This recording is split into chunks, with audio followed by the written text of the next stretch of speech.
পুঁজিদাতার অনুমতি সাপেক্ষে মুদারিব নিজের সম্পদকেও ব্যবসায় খাটাতে পারবে।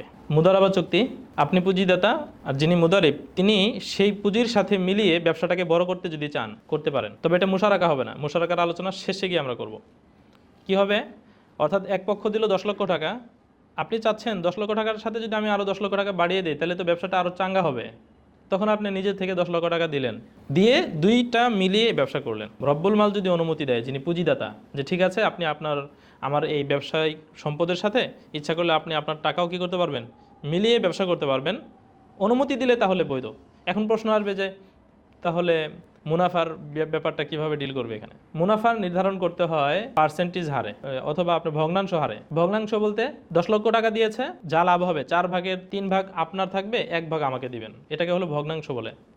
মানে 4 ভাগ, 5 ভাগ, 6 ভাগ, যে কয় ভাগ করা হয় করে বলল 4 ভাগের 1 ভাগ আমাকে দিবেন, অথবা 4 ভাগের 2 ভাগ আমাকে দিবেন, 2 ভাগ আপনি নেবেন, অথবা সরাসরি পার্সেন্টেজ হারে করলে আরও সহজ, যে 100% থেকে আপনি নেবেন 70%, আমাকে দিবেন 30%। এইভাবে মুনাফাটা বন্টন করতে হয়। তো যখন মুনাফা বন্টন করা হলো, তো মুনাফা বন্টন করলে ওই 10 লক্ষ টাকা থেকে লাভ হলো ধরেন 10,000 টাকা, যদি বন্টন হয় 70 এবং 30, তাহলে এক পাশে যাবে 7,000 আর এক পাশে যাবে 3,000। কিন্তু সাথে তো সে মিলিয়েছে 10 লক্ষ টাকা, তো লাভ এসেছে 20,000। লাভ এসেছে কত? 20,000। তাহলে হিসাবটা কেমন হবে বলুন তো? কথা সহজ।